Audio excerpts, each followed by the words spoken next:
At the narrow mountain pass of Thermopylae, where the land squeezes the sea into a corridor of stone and dust, history remembers a stand that has echoed for more than 2,000 years. A stand that became a symbol of courage, sacrifice, and resistance against overwhelming odds. The Battle of Thermopylae is often reduced to a simple legend: 300 Spartans fighting to the death against 1,000,000 Persians.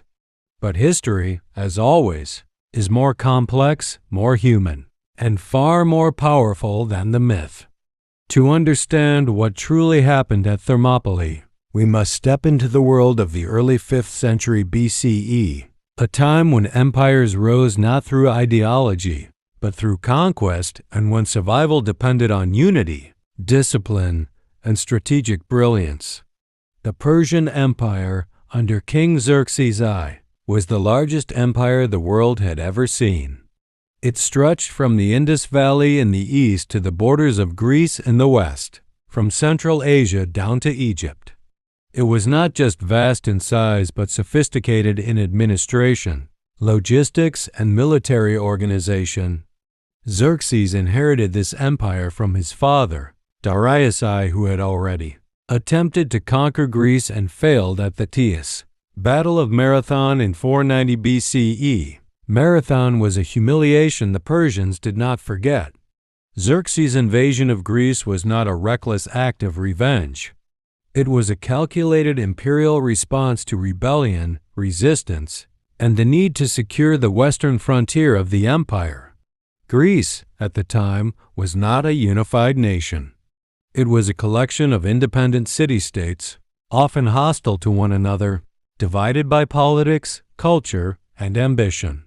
Athens was a growing naval power with democratic ideals. Sparta was a militarized oligarchy, feared and respected for its soldiers. Other city-states such as Corinth, Thebes, and Argos followed their own interests. Unity among Greeks was rare and fragile. When news arrived that Xerxes was assembling an army and navy of unprecedented scale, panic spread across Greece. Some city-states submitted to Persia without a fight. Others debated resistance. Only a few understood that surrender would mean the end of Greek autonomy forever. Sparta, bound by tradition and military honor, recognized the threat. But even Sparta was constrained. The invasion coincided with the religious festival of Carnea and the Olympic Games, during which Spartan law forbade full military mobilization. What followed was a compromise that would define history. King Leonidas of Sparta was chosen to lead an advance force north, not to defeat Persia outright, but to delay it. His mission was to hold the narrow pass of Thermopylae for as long as possible, buying time for the rest of Greece to prepare defenses. Leonidas did not march alone. Contrary to popular myth, the Greek force at Thermopylae was not limited to 300 Spartans. Approximately 7,000 Greek troops initially assembled, including contingents from Thespia, Thebes, Corinth, Phocis, and other city-states. The Spartans formed the core and command, but the defense was a collective Greek effort. The geography of Thermopylae was crucial. The pass was narrow, squeezed between steep mountains and the sea. At certain points, it was so tight that only a few soldiers could fight side by side. This neutralized the Persian advantage in numbers and cavalry. Leonidas understood this perfectly. The Persian army that approached Thermopylae was enormous, though ancient sources exaggerated its size. Modern historians estimate Xerxes commanded between 100,000 and 200,000 troops, supported by one of the largest fleets ever assembled. His army was multinational, including Persians, Medes, Assyrians, Egyptians, Scythians, and others. This diversity gave Persia manpower, but it also created challenges in coordination and cohesion. Xerxes expected the Greeks to flee at the sight of his forces. They did not. For several days, the two sides faced each other. Xerxes sent envoys demanding surrender. Leonidas famously replied with a phrase that would become immortal: Molen Lab, Come and take them." When fighting began, the Persian strategy was straightforward: overwhelm the Greeks with waves of infantry. But the Spartans and their allies fought with discipline that stunned their enemies. Greek hoplites were heavily armored, trained to fight in formation, shields locked, spears thrusting in unison. The Persians attacked repeatedly and were repelled again and again. Even the elite Persian unit known as the Immortals failed to break the Greek line. The narrow terrain worked exactly as Leonidas intended. Persian numbers became a liability rather than an advantage. For 2 days, the Greeks held. But Thermopylae was not invincible. A local Greek named Ephialtes betrayed his people, revealing a hidden mountain path that allowed the Persians to outflank the defenders. When Leonidas learned that the Persians were behind him, he faced a choice: retreat and preserve the army, or remain and hold the pass to the last. Leonidas chose sacrifice.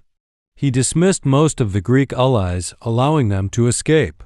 He remained with his 300 Spartans, along with 700 Thespians who refused to leave, and a small contingent of Thebans. They knew they would die. This was not suicide. It was strategy. Their stand delayed the Persian advance, inflicted casualties, and sent a message to all of Greece: resistance was possible. The final battle was brutal and desperate. Leonidas was killed. His body was fought over fiercely. The Greeks eventually fell, surrounded and overwhelmed. Thermopylae was a Persian victory, but it was not a Persian triumph. The moral impact of the battle was immense. Greek morale hardened. City-states that had hesitated now committed fully to the war. Months later, the Persian navy would be shattered at Salamis. Eventually, Persian forces would be defeated at Plataea, ending the invasion. Thermopylae became legend because it represented something larger than military success. It embodied the idea that free people could stand against empire, that discipline and unity could challenge overwhelming power, and that sacrifice could change the course of history. The reality of Thermopylae is more complex than the myth of 300. It was not just Spartan courage. It was Greek cooperation. It was intelligent use of terrain. It was political calculation. And it was a reminder that history is shaped not only by victories, but by stands that refuse to yield. The Persians recorded Thermopylae as a minor engagement. The Greeks remembered it as a defining moment. That difference tells us everything about how history is written. Thermopylae did not stop the Persian Empire, but it stopped fear. And in doing so, it preserved the possibility of a Greek world that would go on to shape Western civilization itself. As the Persian army advanced toward Thermopylae, it became clear that this would not be a conventional battle. Xerxes commanded one of the largest forces the ancient world had ever seen. Ancient sources exaggerate the numbers, claiming millions, but modern historians estimate the Persian army may have numbered between 100,000 and 200,000 soldiers. Even at the lower end, it was an overwhelming force. Opposing them was a Greek alliance led by Sparta, numbering only a few thousand men. At the heart of this force were the 300 Spartan warriors, personally selected by King Leonidas. Each man had living sons, ensuring that Spartan bloodlines would survive even if the warriors did not. This was not a desperate last stand born from panic. It was a calculated decision. Thermopylae was a narrow coastal pass, squeezed between steep mountains and the sea.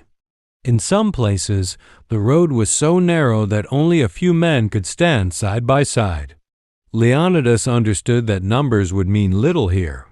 The Persian advantage could be neutralized by geography. The Spartans were trained for exactly this kind of combat. From the age of 7, Spartan boys were raised under the Agode system, a brutal state-controlled training program. They learned discipline, endurance, and absolute obedience.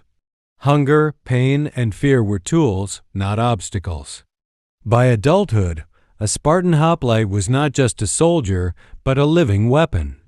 Each Spartan carried heavy bronze armor, a large shield known as the hoplon, a spear, and a short sword. Together, they fought in the phalanx formation, a tightly packed wall of shields and spears that advanced as a single unit. Against this formation, lightly armored Persian troops struggled.